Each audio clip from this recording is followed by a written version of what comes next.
Hello, I'm Jeffrey Mishlove. Today we will be exploring the meaning of the near-death experience. With me is one of the pioneer researchers into that phenomenon, Dr. Kenneth Ring, Professor Emeritus from the University of Connecticut, Department of Psychology, co-founder and past president of the International Association for Near-Death Studies.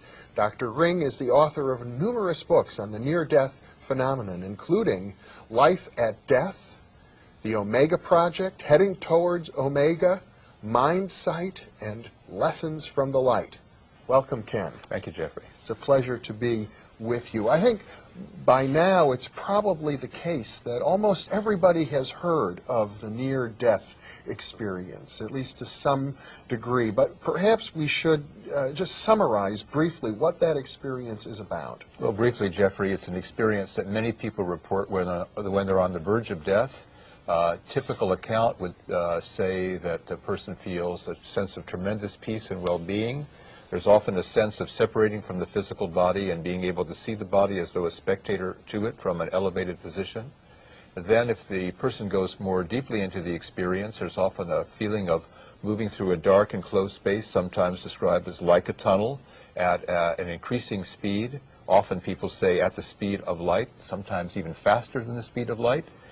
They move toward a radiantly beautiful light, and then when they enter into the aura or the atmosphere of this light, many other things happen. They're flooded with a sense of universal knowledge, a sense of complete, absolute, unconditional love, and sometimes are asked to look at their life as though they have a panoramic review of their entire life. Sometimes they meet a spiritual entity or the spirit of a deceased loved one who tells them that they have to go back, and then they return to their body. Those are, I guess, some of the staple elements that together define the typical near-death experience narrative. Now, from an academic perspective, I guess the main controversy is whether this experience that has now been reported by thousands and thousands of people, whether it's a hallucination or whether it might be evidence for some sort of ontological reality, some sort of after-death state. Yeah, well, of course, this is the question, and it's been argued and probably will continue to be debated for years to come. It's been argued since 1975 in regard to the near-death experience. I think it is essentially an unresolvable question. Different people will come out on different sides of this, but we have evidence, and I present some in my book, Lessons from the Light, where it is very difficult to argue on the basis of this evidence that the experience is anything like an hallucination, a dream, a fantasy, or something merely subjective. And one source of evidence of this kind is when people who have near-death experiences and then float out of the body in the way that I was describing before, then go on to describe unusual objects in unlikely locations that they could not possibly know by normal means, and then these objects are independently confirmed.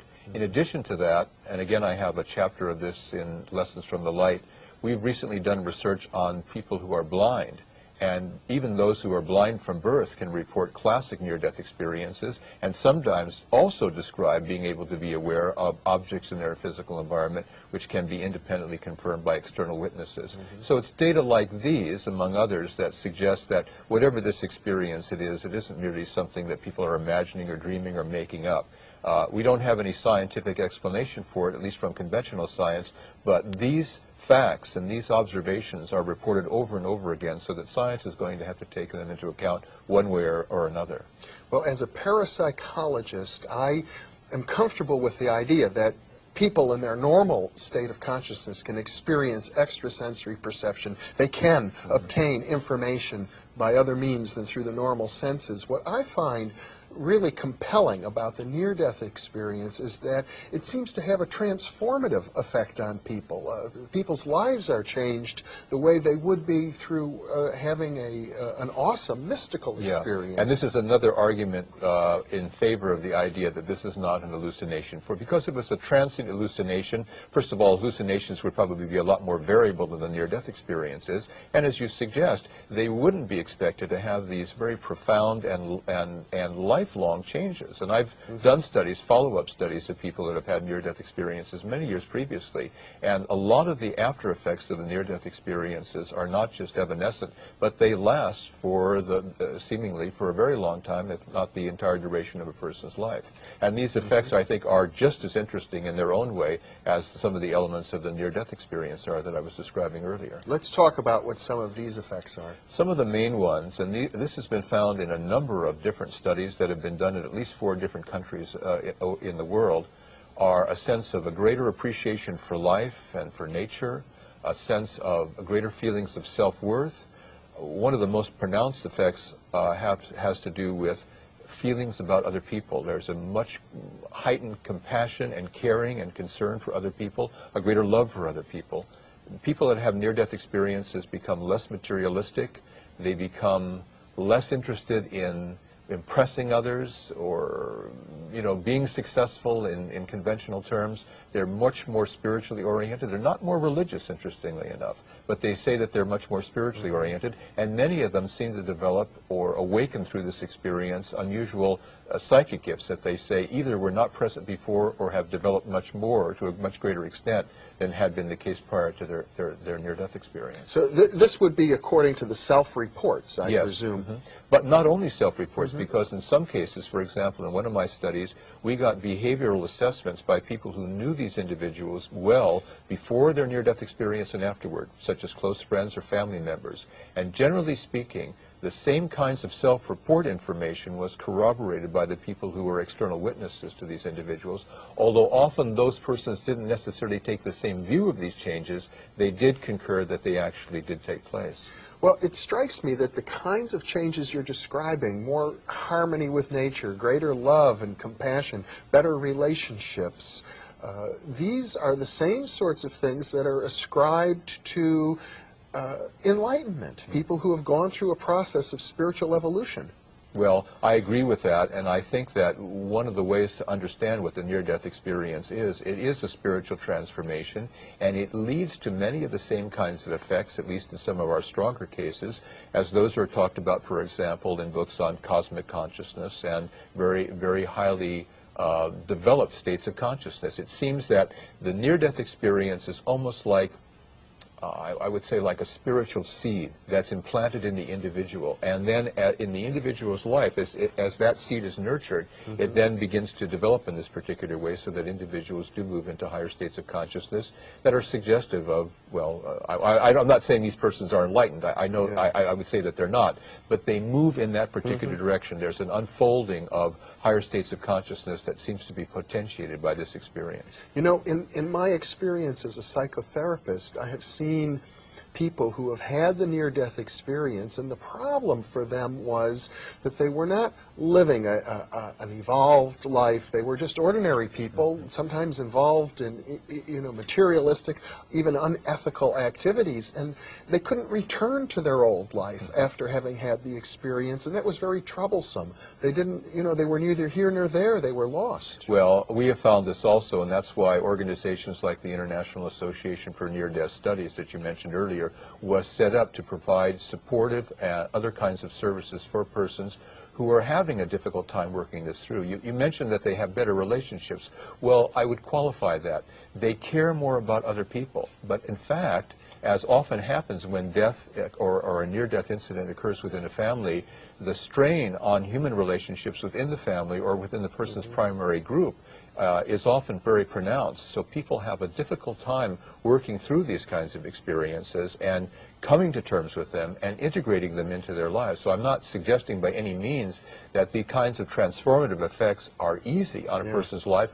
or on the well-being of their relationships with others. It really takes a lot of work, and therapy and other kinds of supportive services are often needed to help people negotiate these rather difficult passages. Not long ago, for example, on my Virtual You radio program, I interviewed Betty Eady, author of Embraced by the Light. It sold probably over 1 million copies, and she's regarded as a highly evolved spiritual teacher these days, but she told me it took her nearly 20 years to get to the point where she had integrated her experience enough to talk about it and write about it. Yeah, and I would say that although 20 years is probably a kind of an outside figure for most people, I have heard it estimated by other researchers that it may take something like 7 years in many cases or more to be able to pretty much fully integrate this experience. So it's interesting, Jeffrey, as a kind of contrast. Here a person has an experience, the near-death experience, and it may take place almost in a flash of a second, and yet it takes years and years to sort of work through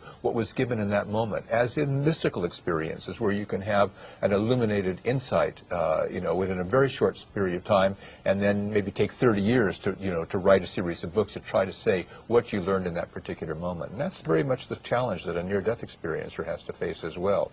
There's something tremendous that happens that changes psyche and soma in this particular experience, but the working out of all of that information and the living of it in such a way as to live with integrity and to honor the experience, that takes a lot of work. And that's why I would say caution against making too easy an assumption of seeing the light and being enlightened. No, seeing the light is maybe just like the first step, then people really awaken when they see the light, but the real work that they have to do follows the experience. It's not done automatically simply by having it. Especially, I suppose, in our culture, which tends to be materialistic. Right. Ken, we're about to take a break. We'll be right back. Welcome back to Thinking Aloud. I'm your host, Jeffrey Mishlove. My guest is Dr. Kenneth Ring, author of Lessons from the Light. Ken, it strikes me that the most intriguing aspect of the near-death experience is what you refer to as the life review process. When people see their lives, not just see, feel, experience in great detail, their whole lives flashing in front of them. And not only their lives, but even how their actions affect other people. It's as if they feel the emotions of the people who've been touched by them. Well, not as if they do. I think this is one of the most remarkable aspects of a near-death experience, and it's one that's not really given the amount of attention that it should. Obviously, many people know about the light, they know about the out-of-body experience, but the thing that really is, I think, important about the near-death experience and in regard to the life review phenomenon is it isn't just a life review. It's a reliving of your life. And when people describe this, it's not always done in this way, but when people describe the full experience, it's every single act that you have done, every single thought that you have thought, every single word that you have spoken. Suddenly, all of this is back with you. You are running through it again, and as you say, you see and you experience the effects of these acts, these thoughts, and these words of other people. Let me just give you one brief example to illustrate this. I have a friend who who, when growing up, was kind of a roughneck. He had a hot temper, and he was always getting into scrapes. And one day, he was driving in his truck through the suburb of the town where he lived, and he almost hit a pedestrian. And he got very aggravated at this pedestrian, and he was a very big physical guy, still is. And a fight ensued, and he punched this guy out and left him unconscious on the pavement, got back into his truck and roared off. 15 years later, this guy has a near-death experience. Oddly enough, it was caused by an accident in regard to his own truck at that time. But in any event, he has a near-death experience, and during the near-death experience, he has a life review. And in his life review, this particular scene of the fight takes place again, comes up in his life review. And he said that, as many people do, he kind of experienced this from a dual aspect. There was a part of him that was almost as if he were high up in a building, looking through a window and seeing the fight below. But at the same time he was observing the fight like a spectator, he found himself in the fight, except this time he found himself in the role of the other person. And he felt all 32 blows that he had rained on this person originally 15 years ago, now being inflicted upon himself. He felt his teeth cracking, he felt the blood in his teeth, he felt everything that this other person must have felt at that particular time. It was a complete role reversal, an empathic life review experience. And this is the sort of thing that many people report. And when they report these kinds of experiences, they realize that in our life, we are the very people that we hurt, we are the very people that we help to feel good. And we experience these actions as though done to ourselves in the life review. So that when people start talking about the golden rule in the context of the near-death experience, the golden rule is not just a precept for moral conduct, it's the way it works. and you experience this during the life review, and you learn that lesson in a very forcible way as a result of going through this kind of experience. And that's why when people have NDEs, they change as much as they do, because if you can even imagine what it must be like to go through your entire life and see everything that you've ever done without judgment, but from a kind of almost omniscient point of view with regard to the effects of those actions, and see what your actions do to other people, it's a heavy kind of lesson, and it's something that stays with you, and it informs your conduct for the time after your near-death experience. The implications of what you're saying are just enormous. It touches on ethics, it touches on theology, it touches on psychology. It goes, I think, it just rips the whole field of psychology apart to try and grasp something like that that cannot be contained within a single academic discipline. It's reminiscent to me of an eye for an eye, a tooth for a tooth. Well, I think a lot of the aspects of the near-death experience do burst our understanding of what's possible in science. I mean, how is it possible that in one instant outside of time, your entire life can be laid there before you, and you can experience everything in terms of the effects on other people and come back with that particular understanding? It's not possible, and yet it happens. It doesn't happen in just a few cases. It happens repeatedly to people. So it does give us a lot to think about, and that's why I say in my book, Lessons from the Light, the near-death experience isn't given just to those who have the experience. It's given to all of us to learn from, because all of us can profit by the lessons that near-death experiences learn in the course of the life review or other aspects of their experience, and we can grow from these lessons, and we can apply these lessons into our daily life. I have to think that people watching this program right now must feel very moved learning about this. Well, I like to think that they at least would ponder this, and one of the things that I've done in some of my classes and some of my workshops is I don't necessarily have to take it from my book. You can go to almost any book on the near-death experience that talks about the life review and cull similar examples. But I take about a half a dozen of these stories, like the one that I just related to you about the guy getting into that fight. And I ask people to read these stories very slowly in an almost meditative way, and then to reflect on them. And then after they do this for perhaps 10 minutes, I ask them to complete the following sentence. When I reflect on these commentaries in relationship to my own life, comma, and when people have that stem of the sentence, and they begin to, and they have this kind of information, it's a very, very powerful exercise. I've seen people weep in terms of some of the realizations that they come to, and I often have people then discuss the insights that they get. And this is one of the ways that people can put the near-death experience to work in their own lives, simply by taking these accounts and by, in a sense, internalizing them and realizing that, yeah, this is going to be your experience. I mean, if this is on the level, if we are really going to experience when we die what our entire lives have been about and our effects on others, it will make us very reflective. And as some of the near-death experiencers that I've talked with who have had this experience have told me, they now think ahead of time. They almost like do a little processing. They say, how do I want to see this particular scene in my life review? And so they use this information not just in a retrospective sense of how they've actually acted, but as a way to program or rehearse certain kinds of actions, because they can anticipate that they're going to be experiencing this from all sides, not just from their own ego-invested side. It makes me think that it would be much easier for me to forgive other people for various behaviors that I'm judgmental about, knowing that they're going to inevitably experience the consequences of their behavior. Yeah, I think one of the things that the near-death experience does, and even reading or hearing about it does, is it tends to increase your compassion and your understanding of other people. You know, and one of the things that happens in the near-death experience is people are not judged. There is no sense of external judgment, and when people are responded to that way in the price, first you have to look at your life. So just as you say, can you imagine what the life review of Hitler would have been like to have gone through? Because one of the things that people say about the near-death experience in regard to the life review is that you become aware of the consequences of your actions, whether you intended them or not, and even whether you are aware of the repercussions or not.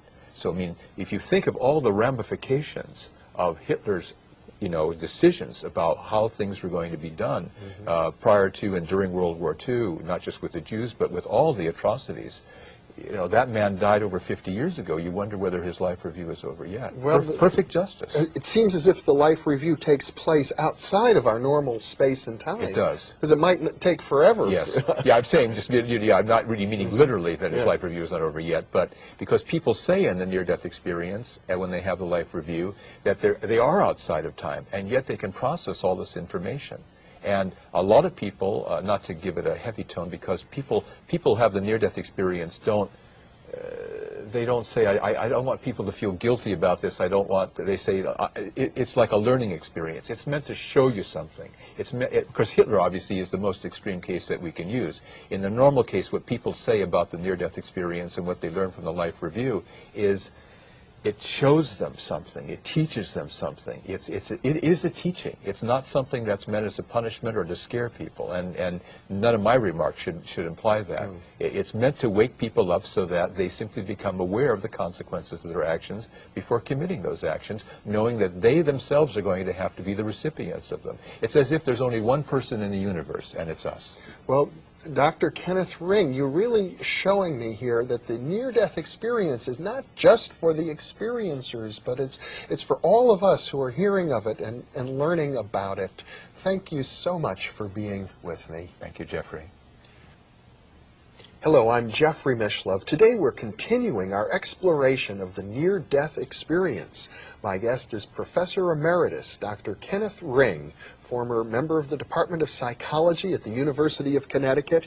He is co-founder and past president of the International Association for Near-Death Studies. Dr. Ring has written numerous books about the near-death experience, including Life at Death, The Omega Project, Heading Toward Omega, Mind Sight, and Lessons from the Light. Welcome, Ken. Thank you, Jeffrey. It's a pleasure to be with you again. In our previous interview, we talked about what may be misnamed as the life review process. You made the point that it's not just a review of our past experiences, like some people would say, my life flashed in front of me. It's a profound re-experiencing of one's life, along with all of the impact that one has had on other people.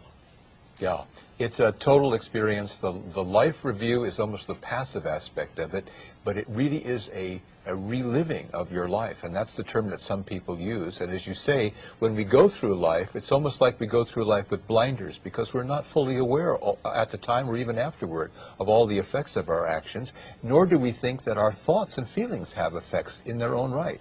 But when we go through the life review experience, we see we have the full picture. As I was saying, we have an almost omniscient understanding of our actions, of why we do the things that we do, and how they have particular kinds of consequences in the lives not only of ourselves but of other people. Now, I have to think... So it's a revelation, really. It's a revelation. It sounds awesome. Yeah.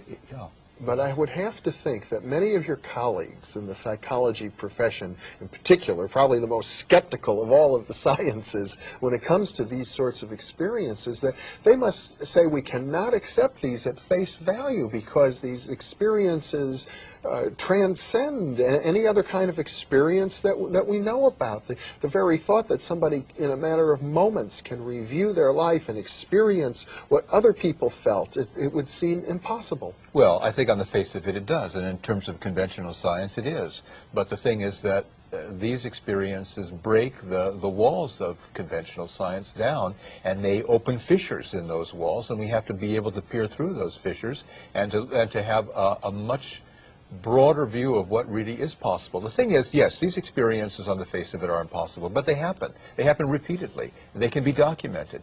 Many people in different countries tell the same stories, and in some cases, especially in the early days of near-death experience research, people thought they might be the only ones in the world that were having these kinds of experiences. But when you collate these accounts, you see that they form a regular pattern. Now, I'm not saying that we can easily explain these experiences. We can't. But I think to dismiss them as if they don't really happen when they exist in such plenitude is a kind of ostrich-like blindness. It just won't work. people are going to have to begin to pay attention to these experiences in science. They're already paying attention to it outside of science. The near-death experience has been around, at least from the time of Raymond Moody's research, since 1975, a quarter of a century. It's here to stay, and people are going to have to reckon with it, and scientists included. Well, I think some scientists would say, yes, granted, people are reporting these experiences, but are they actually interpreting their own experience fairly or accurately, or could they be suffering from some sort of, let's say, lack of oxygen in the brain that causes them to form mistaken ideas about their own experience? Well, of course, it's possible, although there have been studies of oxygen levels in people that have had near-death experience. In some cases, they are not abnormal, and yet the experiences are reported. In fact, there are some cases that are so extreme in terms of the physiological parameters involved, and yet the experience is identical to what is reported, in ordinary cases of NDEs, that those arguments, again, the number of the month is sort of, in those Sunday supplement type of articles. Well, what if during the near-death experience, the entire neuronal grid, as it were, was lit up? What would our experience be if all of our neurons were sort of functioning and firing at this particular time? Would we not have, for perhaps that particular instant, a kind of universal knowledge? That seems to be what people phenomenologically are reporting during this experience. We need to do the kinds of scientific studies that talk about changes in brain function, perhaps, to be able to begin to understand what may actually mediate these tremendous experiences that people are reliably reporting during these near-death encounters. But as a scientist, Ken, how can you operationally define a term like universal knowledge? Well, I think all that we can do is simply give the reports that people give us of their experiences. They say this repeatedly, that they had omniscience, or they had a kind of universal knowledge pour into them. Many mystics have said exactly the same thing when they have their experiences. In my view, the near-death experience is a kind of mystical experience. And so even though we can't operationalize these kinds of experiences, or say, here are the operations that we can do to induce this particular experience, what we can do, at least at this point in our research, is collate all of these accounts and see their commonalities, not only among near-death experiences, but with other allied experiences, such as mystical or religious or experience of cosmic consciousness. All of these experiences seem to be, if not brothers, then at least cousins in the same family. And the kinds of explanations that are offered for one would presumably suffice to be able to explain the others. Now, in the Yoga Sutras, for example, and many other texts for spiritual discipline, spiritual awakening, it is said that when one engages in a particular practice, certain experiences occur, and also certain powers, gifts of the spirit, powers of the mind occur. And I gather that you've documented these as well. Yes, in fact, I make exactly that same point in my book, Heading Toward Omega. I talk about the Yoga Sutras of Patanjali and say that as a consequence, or as a byproduct of spiritual development, certain psychic powers or other kinds of gifts begin to unfold quite naturally. That's what seemed to happen in near-death experiences, and there have now been probably at least a half dozen, maybe 10, somewhere in that vicinity, studies of the development of people following near-death experiences, and a very high proportion of these people, as I was saying earlier, do develop very definite psychic gifts that they say either they did not have before these experiences, or they had to a very small degree, and something about the near-death experience seems to have actuated them and brought them in from a more or less latent state into a state of realization. That is one of the very common after effects of near-death experiences. And again, we only have the reports that people give, but the reports are so common, Jeffrey. If you took 100 people that had near-death experiences,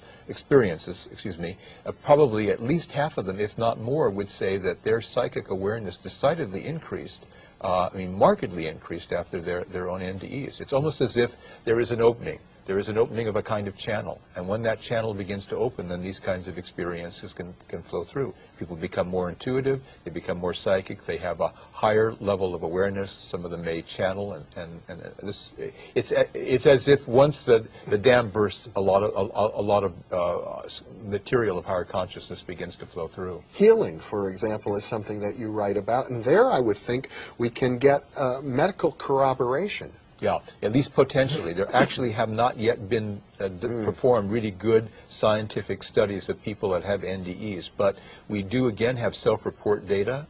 For example, there was one study in Australia that said something like about 8% of the people that had near-death experiences before their experience had some healing gifts, and after that, something like 2/3 of those people reported healing gifts. And healing abilities, again, a gift of the Spirit, to put it in that kind of language. Healing gifts are one of the very commonly reported after effects from near-death experiences, and they do deserve to be better studied by scientists. In fact, I would have to say, in all candor, that one of the weakest aspects of the field of near-death studies is that we do not have the degree of scientific corroboration for many of the claims that have been made by near-death experiencers. But these claims, again, are so pandemic that they have to be acknowledged and addressed, and I think people who are interested in subtle energies and other forms of modern science that would connect with a near-death experience, a lot of these people will certainly begin to do these kinds of studies, and I think if they do, will corroborate many of the claims that we have now only on the basis of self-reports. Well, there certainly is a whole new line of research opening up in distant healing. And yes. There ought to be some opportunities there, I suppose, as this whole area of transpersonal psychology and distant healing and parapsychology opens up and becomes, shall we say, unified with the field of near-death research. One would expect more and more kinds of synergistic research to occur. Well, I certainly hope that. In many of the talks that I've given, I've tried to encourage people from all of these disciplines to take a look at the near-death phenomenon and begin to research it in laboratories and in other objective settings so that we can really extend this field beyond the level of self-report where it mostly exists now. Ken, we're about to take a break. I'll be prepared. We'll be right back. Welcome back to Thinking Aloud. I'm your host, Jeffrey Mishlove. My guest is Professor Kenneth Ring, one of the leading authorities in the world on the phenomenon of the near-death experience. He is author of Lessons from the Light and a half a dozen other books. Ken, it strikes me that the most significant aspect of the near-death phenomenon overall is that it lends an enormous amount of credence to a world view which is very different from our conventional materialistic scientific way of seeing the world, and very similar to what Aldous Huxley referred to as the perennial philosophy, or Houston Smith calls the primordial tradition, the kind of basic assumptions that underlie the religions of the world. I think it does connect with that, and one of the things that has struck me in my research on this phenomenon, and I think is also true for other people who've looked into it, is that people who have this experience, almost regardless of their initial point of view, if they were religious or if they were not religious, if they were spiritual or not spiritual, if they were atheistic or not, they come to have almost a similar point of view along the lines of the perennial philosophy. They describe themselves as much more spiritual people, not necessarily more religious, and they make such statements as, I feel as if I would be at home in any church, or all religions have truth. There are a lot of pronouncements that if people were made by near-death experiencers, which if they were familiar with the idea of a perennial philosophy, they would have no difficulty in endorsing. I think this is a very beautiful aspect of the experience, too, because it suggests that once you have this kind of awakening, whether through a near-death experience or in some other way, then you come to a point not only of this kind of realization, but you have a sense of tolerance and appreciation for the diversity of religious or spiritual worldviews, but you see it within this sort of overarching framework of the perennial philosophy or the universality of a spiritual framework. You've even documented, as I recall, cases of people who were adamantly atheistic, yes, who then have the near-death experience. And how do they integrate it? Well, the people that I've talked with who have described themselves as skeptics, as agnostics, or as atheists often have difficulty using religious terms afterward, but they know what they've experienced, and the term, which is almost a code word in a certain sense for this, is the light. They don't have any difficulty talking about the light, but they might have difficulty talking about God or more obviously religious terms. But if you look at the way they describe the experience, and if you look at the kinds of changes they report in their life, and their opening to spiritual worldviews, you can see that their previous skepticism or agnosticism or even atheism has been eroded to such an extent that it virtually dissolves, and they become very spiritually oriented people too. And when we talk about the light, my impression is that we're describing an intelligence. It's not just some sort of visual sensation. Absolutely. It's as if one is there in the presence of a great, comforting, wise intelligence, spiritual guides, for example, who help us to process. There's so many things that are associated with this light, it's almost impossible even to give a verbal description of it that's in any way adequate. I think even the powers of a Dante, frankly, would be insufficient to be able to describe what's in this light. But yes, there is an incredible intelligence. There is an energy associated with this light. There is a feeling of love beyond this world, almost an absolute love, and that when people have the experience of the light, it isn't that they become aware of these dimensions. They become absorbed in them, and they understand that they are made of that light. You know, the light is not something that is other. It's that you merge with the light, and that energy and that intelligence and that love infuses itself into you. And that's why I think when people come back from this radiant experience, that they're almost like beings of light themselves. I mean, to the extent that they can remove, you know, kind of their ego dross, if I can put it that way. If they can remove that covering, then the light that they experience during their own near-death encounter shines through them. I think that's why they are so compassionate, so loving, and why they have this kind of knowledge, because the light is an energy and intelligence which can be absorbed in the near-death experience. Even if a person can't consciously understand what has happened to him or her, nevertheless that absorption takes place and is somehow reflected in their daily conduct and in their consciousness when they come back from the experience. You write about one near-death experiencer, I believe, who became a friend of yours, and he was very eloquent and articulate about the nature of the light, that the light itself was composed of, if I recall correctly, it's as if it was the higher self of everybody. Yes. I remember this particular man, and he had a very unusual experience, because when he went into the light, he had a question, and he said, "What are you really? You know, what is this? What are you?" And he said that he was not just enabled to enter into the light, but he passed through the light. And when he could, as it were, look back on the light, he saw it was almost like a constellation of human souls.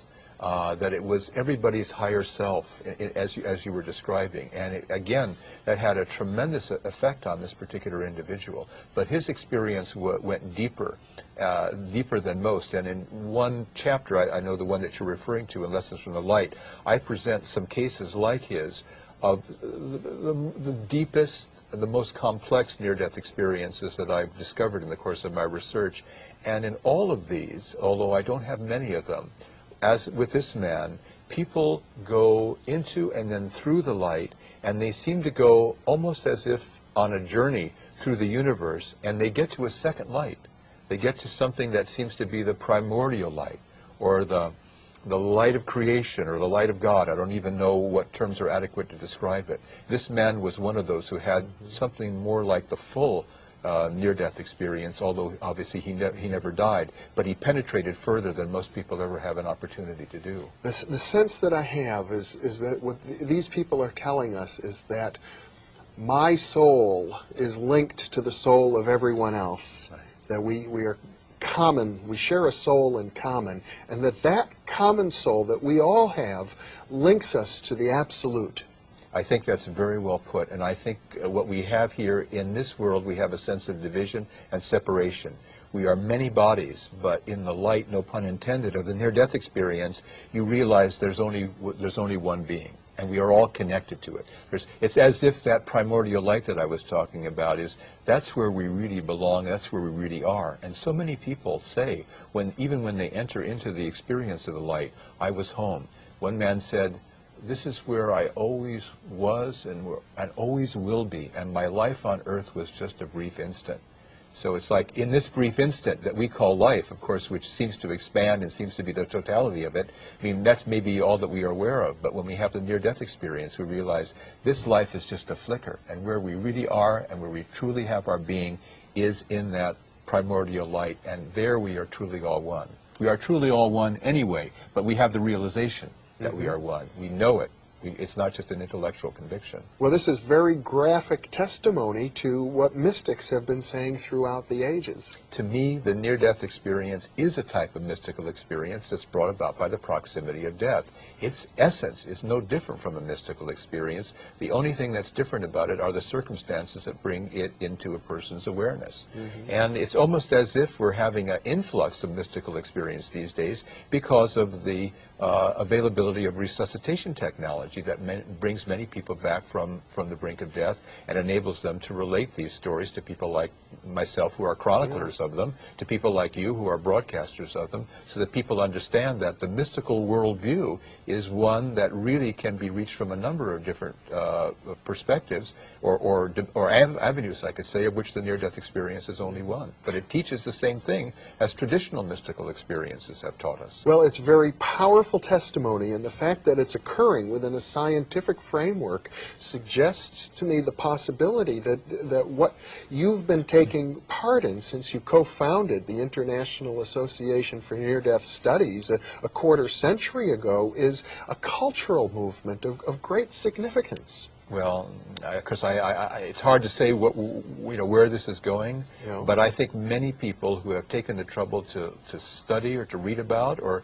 just inform themselves about near-death experiences can see the implications of them are very large, and this is what I try to bring out in my books and in my talks generally. But my attitude toward the near-death experience has always been invitational. I don't think it has any one truth or any one perspective that it inevitably leads to. My approach has always been to invite people to consider the near-death experience and come to their own conclusions. But I know that whatever their conclusions might be, the exploration of these experiences will be richly rewarding.